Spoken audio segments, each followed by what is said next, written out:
All the member for Body. Thank you, Mr. Speaker. There are not many things we can fight for in this parliament more important than having the best facilities for our local schools. I've got some great state schools in my area with dedicated principals leading them and teachers who work hard and sacrifice much of their time to give our local young people the best start in life. For some of them, that can often be a struggle in rundown buildings. Arundel State School is a proud independent public school who achieve fantastic results. But sadly, almost half of their classrooms are in demountable buildings, 22 of 47, including 3 specialist classes and a rundown toilet block.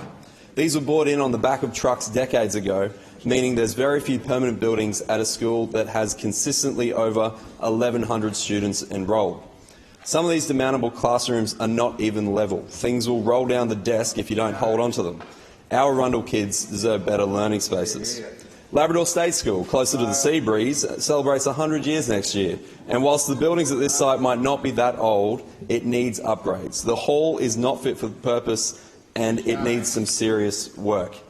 At Labrador and Coomera High, there's also limited air conditioning. Their P&C associations cannot and should not continue to carry that burden. Teachers admit that they often don't get anything done in the afternoon sessions because students can't concentrate, and that lost time adds up. Our kids shouldn't have to sit through that heat. It is an insult to hear Labor say it is not an issue because apparently we have sea breezes in that area.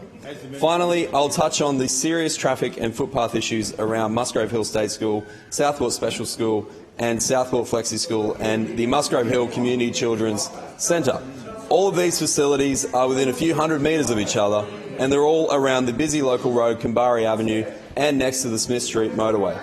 I met with local engineer Jared, parent of Musgrave Hill State School, whose wife Alison sits on the P&C. He was so sick of the chaos and safety risks that he took it upon himself to undertake a general review of the area with his expertise. I table his detailed notes to place these serious issues on the public record. I wrote to Mayor Tate about these issues and was told detailed traffic surveys will be undertaken in response early in this term. I'm happy to say repairs to some of the more serious trip hazards and edge drops on footpaths will be undertaken. They'll also be replacing damaged curb and channel and refreshing the line markings around these major schools.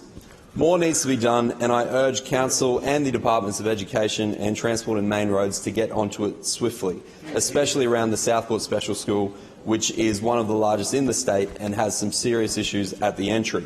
It's particularly an issue for the state departments because they're the ones who put these major learning facilities within a few hundred metres of each other on busy roads, and it should be up to them to make those upgrades that are needed.